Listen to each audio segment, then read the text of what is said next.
క్షీరసాగ మథనం. అది 5వ మనువు రైవతుడు పాలించే మన్వంతరం. శ్రీ మహావిష్ణువు శుభ్రుడు వికుంఠ దంపతులకు వైకుంఠుడు అనే పేరుతో జన్మించాడు.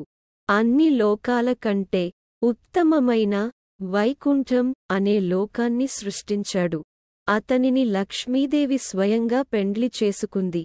బలి చక్రవర్తి నేతృత్వంలో రాక్షసులు విజృంభించి దేవతలతో పోరాడి వారిని ఓడించారు. దేవతలు పరాజితులై ప్రాణాలు అరచేతిలో పెట్టుకుని పారిపోయారు. దేవేంద్రుడు కొంతమంది ముఖ్యులతో కలిసి బ్రహ్మదేవుడి వద్దకు వెళ్లి తమ కష్టాన్ని విన్నవించుకున్నాడు. బ్రహ్మదేవుడు, లోకాలకు తండ్రి, పరమాత్ముడు అయిన స్వామిని దర్శనం చేసుకుని ప్రార్థిస్తే మన కష్టాలు తప్పక తీరుస్తాడు అని చెప్పి దేవతలను భగవానుని నివాసానికి తీసుకుని వెళ్లాడు. దేవతలతో కలిసి విష్ణువును పలు విధాలుగా స్తోత్రం చేశాడు. కరుణించిన మహావిష్ణువు ప్రత్యక్షమై వారికి దర్శనం ఇచ్చాడు. బ్రహ్మాదులు ప్రార్థించగా సంతోషించిన భగవంతుడు గంభీరమైన కంఠస్వరంతో ఇలా అన్నాడు: దేవతలారా, నిర్మలమైన మనస్సుతో మీరు అమృతాన్ని తయారు చేయడానికి ప్రయత్నించండి. అమృతాన్ని త్రాగితే ఆయుస్సు పెరుగుతుంది, మరణం లేని జీవితం దొరుకుతుంది. అప్పుడు మీరు రాక్షసులను జయించి మరల స్వర్గాన్ని పొందగలుగుతారు. మీరందరూ పాలసముద్రంలో రకరకాల వనమూలికలను, తీగలను, ఔషధులను అధికంగా తెచ్చివేయండి. సర్పరాజైన వాసుకిని కవ్వపు త్రాడుగా చేసుకుని జాగ్రత్తగా పాలకడలిని చిలకండి. మీకు లాభం కలుగుతుంది, సకల సంపదలు సిద్ధిస్తాయి. ఆ సమయంలో సముద్రం నుండి విషం పుడుతుంది. మీరు భయపడరాదు అని చెప్పి విష్ణువు అంతర్ధానమయ్యాడు. దేవతలు యుద్ధం మాని రాక్షసరాజైన బలి చక్రవర్తి పట్ల స్నేహాన్ని, భక్తిని ప్రదర్శించారు.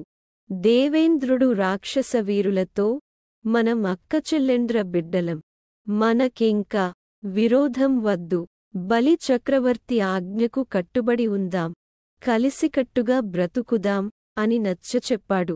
మంధర పర్వతాన్ని మధిస్తే మనం అందరం సుఖపడతామని చెప్పి ఒప్పించాడు. దేవతల సమూహానికి ఇంద్రుడు, రాక్షసుల సమూహానికి బలి చక్రవర్తి నాయకులై అందరూ కలిసి ఐకమత్యంతో అమృతాన్ని సంపాదించడానికి నిశ్చయించుని మందర పర్వతం దగ్గర చేరారు. దేవతలు, దానవులు కలిసి దేవతల శిల్పియైన త్వష్ట తయారుచేసి పదునుపెట్టిన త్రవ్వుగోలలతో త్రవ్వి, గుణపాలతో కదిపి, పొడిగాటి త్రాళ్ళు బిగించి చుట్టి మందర పర్వతాన్ని సముద్రం వైపు తీసుకు వచ్చారు.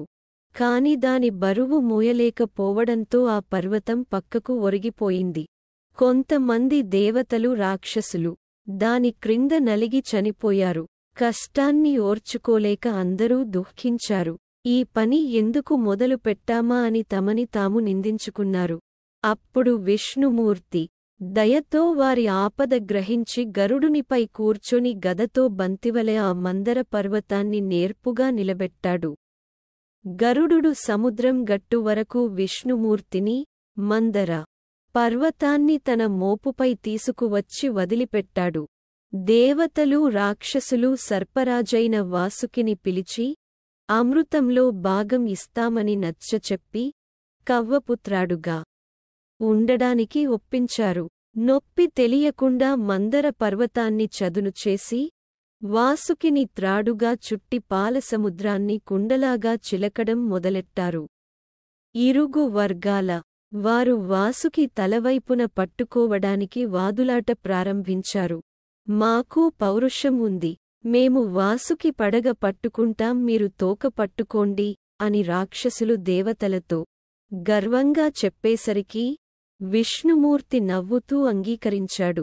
దేవతలు వినయంతో తోక పట్టుకున్నారు. ఈ విధంగా ఏర్పాటు చేసుకొని మందర పర్వతాన్ని చిలకడం మొదలెట్టారు.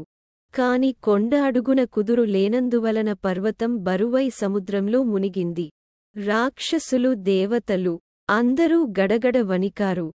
మందర పర్వతాన్ని మళ్లీ పైకి ఎత్తడానికి ప్రయత్నించి ఓడిపోయారు. సిగ్గుతో సముద్రం గట్టున నిలబడి బాధపడ్డారు. సముద్రపు నీళ్లల్లో మునిగిపోతున్న మందర పర్వతాన్ని చూసిన విష్ణుమూర్తి సముద్రంలో దిగాడు. మహాకూర్మంగా మారిపోయాడు. ఆ తాబేలుకు 1,00,000 ఆమడల వెడల్పైన చదునైన వీపుడిప్ప. బ్రహ్మాండాన్ని సైతం మృంగగల పెద్ద నోరు, లోకంలోని ప్రాణులన్నింటినీ ఇముడ్చుకోగల కడుపు, కమలాలలాంటి కళ్ళు, లోపలకు బయటకు కదలాడే పెద్ద మూతి, బలమైన పాదాలు ఉన్నాయి. ఆ కూర్మం సముద్రంలో ప్రవేశించి నేర్పుగా వాసుకితో బాటు మందర పర్వతాన్ని పైకెత్తింది. అందరూ జేజేల పలికారు. విచిత్రమైన విష్ణులీలలు విష్ణువుకే తెలుసు. దేవదానవులు ఆనందంతో పోటీపడి సముద్రాన్ని మధించసాగారు. అలా మధించగా అల్లకల్లోలమైన సముద్రం నుంచి జలచరాలన్నీ ఎగిరి గట్టుపై పడ్డాయి. తరువాత కొద్దిసేపటికి మొదట అగ్నిజ్వాలలు, తరువాత హాలాహలం అనే విషం పుట్టాయి. అది చూసిన రాక్షసులు దేవతలు వాసుకిని వదిలిపెట్టి పరుగులు పెట్టారు. ఆ హాలాహలం బ్రహ్మాండం పేలిపోయేటట్టు అంతటా విస్తరించింది. ఆ పెను మంటల వేడికి ఎంతోమంది దేవతలు రాక్షసులు భస్మమయ్యారు. అప్పుడు బ్రహ్మాది దేవతలు కైలాసానికి వెళ్లి మహేశ్వరుడికి తమ కష్టాన్ని మొరపెట్టుకున్నారు. స్వామీ చంద్రశేఖరా, నీవే మాకు దిక్కు. ఆపదలను తొలగించడానికి, ఆనందాన్ని చేకూర్చడానికి, జయాన్ని సంపాదించడానికి నీకే సాధ్యమవుతుంది. విషజ్వాలను పరిగ్రహించి దయతో ప్రాణికోటిని అనుగ్రహించు అని కోరారు. మహాశివుడు వారి ప్రార్థన సావకాశంగా విన్నాడు. తన పక్కనే ఉన్న పార్వతీదేవి వైపు చూస్తూ చిరునవ్వుతో, సతీ ప్రాణభయంతో ఆశ్రయించిన ప్రాణులను కాపాడడం ప్రభువుల లక్షణమని అంటారు కదా అన్నాడు. అప్పుడు పార్వతీదేవి, స్వామీ, మీ మనస్సుకు నచ్చినట్లు నిశ్చయించుకోండి అంది. మృంగేవాడు తన భర్త అని తెలిసి, మృంగేది విషమని తెలిసి దానివల్ల ప్రజలకు మేలు కలుగుతుందనే ఉద్దేశంతో సర్వమంగళ అయిన పార్వతీదేవి తన భర్తను ఆ విషాన్ని మృంగమని చెప్పింది. వెంటనే దేవతలందరూ జయజయ ధ్వానాలు చేశారు. పరమేశ్వరుడు అంతటా వ్యాపించిన మహావిషాన్ని తన చేయి చాచి పట్టుకొని ముద్దగా చేసినేరేడు పండువలే భుజించాడు. పరమేశ్వరుని కడుపు సమస్త లోకాలకు నివాసస్థానం. అందుకని శివుడు ఆ విషాగ్నిని మృంగకుండా గొంతులో పట్టి ఉంచాడు. మృంగకుండా ఆ హాలాహలం గ్రొంతులో ఉంచడం వలన ఈశ్వరుని కంఠంపై నలుపు రంగు ఏర్పడి అది ఒక కంఠాభరణంలా ఒప్పింది. అలా ధరించడం చూసి విష్ణువు, బ్రహ్మ, పార్వతీ, దేవేంద్రుడు మొదలైన వారంతా మేలు మేలు అంటూ మెచ్చుకున్నారు. అనంతరం దేవతలు, రాక్షసులు సముద్ర మథనం మరల కొనసాగించారు. విష్ణువు, బ్రహ్మ, పార్వతీ, దేవేంద్రుడు మొదలైన వారంతా మేలు మేలు అంటూ మెచ్చుకున్నారు. అనంతరం దేవతలు, రాక్షసులు సముద్ర మథనం మరల కొనసాగించారు. ఇలా చిలుకుతున్న పాలసముద్రం నుండి మొదట కామధేనువు పుట్టింది. దానిని దేవమునులు తీసుకున్నారు. తరువాత ఉచ్చైశ్రవం అనే గుర్రం పుట్టింది. దానిని బలి చక్రవర్తి తీసుకున్నాడు. తరువాత వరుసగా ఐరావతం అనే ఏనుగు, కల్పవృక్షం పుట్టాయి. వాటిని ఇంద్రుడు తీసుకున్నాడు. దాని వెనుక మెరుపు తీగల వంటి శరీరాలు గల అప్సరసలు ఉదయించారు. ఆ వెనుక చంద్రుడు జన్మించాడు. ఆ వెంట సముద్రం నుండి అందచందాలకు పెన్నిది అయిన లక్ష్మీదేవి అవతరించింది. క్షీరసాగరమథన సమయంలో పాలసముద్రం నుంచి పుట్టిన లక్ష్మీదేవికి ఇంద్రుడు వెలలేని రత్నాల పీఠం, సముద్రుడు పట్టుబట్టల జతను, వరుణుడు వైజయంతి మాలను, విశ్వకర్మ బంగారు అలంకారాలను, సరస్వతి మంచిముత్యాల హారాన్ని, బ్రహ్మదేవుడు చేతిలో ధరించే లీలాకమలాన్ని, నాగరాజు కర్ణాభరణాలు ఇచ్చి దీవించారు. లక్ష్మీదేవి విష్ణుమూర్తిని తనకు తగిన భర్త అని ఎంచుకుంది. కలువపూల మాలతో విష్ణుమూర్తి కంఠాన్ని అలంకరించింది. లోకాలకు తండ్రియైన విష్ణువు లోకాలకు తల్లియైన లక్ష్మీదేవిని తన వక్షాన్న చేర్చుకొన్నాడు. అల్లుడైన శ్రీమహావిష్ణువుకు సముద్రుడు కౌస్తుభమనే అమూల్యరత్నాన్ని ఇచ్చాడు. దానిని విష్ణువు తన వక్షాన్న ధరించాడు. అప్పుడు శ్రీవత్సము, కౌస్తుభము, వైజయంతిమాలిక, ముత్యాలహారము వాటితో కూడిన సొగసైన విష్ణువు ఎదపై లక్ష్మీదేవి నివసించింది. ఆ తరువాత పాలసముద్రం నుండి వారుని అనే అందగత్తె పుట్టింది. ఆ కన్యను విష్ణువు అనుమతితో రాక్షసులు తీసుకున్నారు.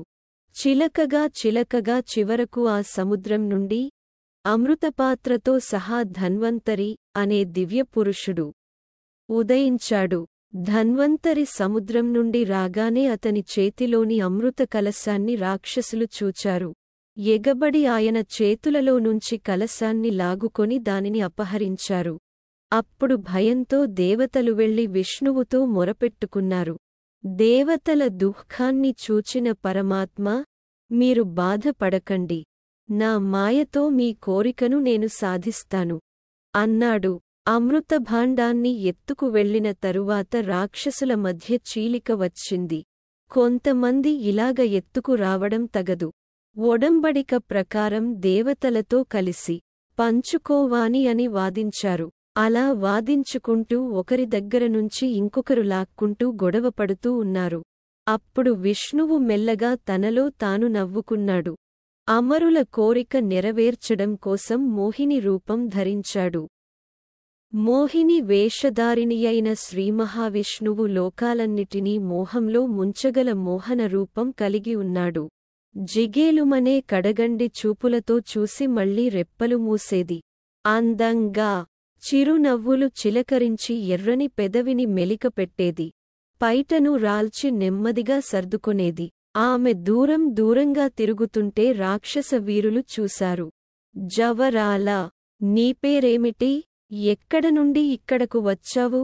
నీలాంటి అందచందాలున్న కన్నెలను మేము దేవతలలోనూ మానవులలోనూ కూడా ఇదివరకు చూడలేదు. మేము కశ్యపుని సంతానం, దేవతల సోదరులము. మాలో మాకు పంపకం కుదరకుండా ఉన్న ఈ పదార్థాన్ని మాకు పంచిపెట్టు. పరాయివారు తమవారు అనే భేదంగా లేకుండా అందరికీ సమానంగా పంచు అని అర్థించారు. మోహిని రూపంలోనున్న విష్ణువు అందమైన తన వాలుచూపులతో చూస్తూ చిరునవ్వుతూ ఇలా అన్నాడు. ఓ రాక్షసులారా, నాపై మీకు నమ్మకముందా?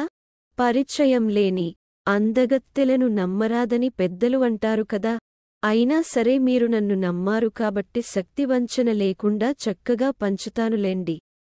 అలా అనగానే విష్ణుమాయలో పడ్డ రాక్షసులు అమృత కలశాన్ని మోహినికి ఇచ్చివేశారు. మోహిని అమృత కలశాన్ని తీసుకొని నేను పంచిన విధంగా అవును, కాదు అనకుండా ఒప్పుకోవాలి అంది. దానికి దేవతలు, రాక్షసులు అందరూ సరే అన్నారు. అందరూ స్నానాదికాలు ముగించుకొని అందంగా అలంకరించుకొని బంగారు మండపంలో తూర్పు ముఖంగా బారులు తీరి ఆసీనులయ్యారు. ఆ సమయంలో మోహిని పద్మం వంటి హస్తంతో అమృత కలశాన్ని పట్టుకొని అరుదెంచింది. లక్ష్మీదేవికి సాటియైన అందంతో మెరిసిపోతున్న ఆమెను చూసి దేవతలకు రాక్షసులకు మతిపోయింది. వారిని 2 వరుసలుగా ఏర్పాటు చేసి రాక్షసులను దేవతలను దూరంగా కూర్చోపెట్టింది. నెరజానతనంతో రాక్షసులను కవ్విస్తూ వారికి తెలియకుండా దేవతలకు అమృతాన్ని పంచి ఇచ్చింది. దేవతలు సంతృప్తిగా అమృతాన్ని ఆరగించారు. రాక్షసులు మోహిని అందానికి దాసులై తొందరగా తీసుకురా అని పిలువలేకపోయారు. ఆ సమయంలో దేవతలకు అమృతం పోవడం చూసిన రాహువు అనే రాక్షసుడు దేవతా వేషంతో దేవతల వరుసలో జేరి అమృతం త్రాగాడు. అది చూసిన సూర్యచంద్రులు మోహినికి సైగ చేశారు. వెంటనే విష్ణుమూర్తి చక్రాయుధంతో రాహువు తల ఖండించాడు. అమృతంతో కూడిన తల నిర్జీవం కాలేదు. మొండెం నేలపై కూలిపోయింది.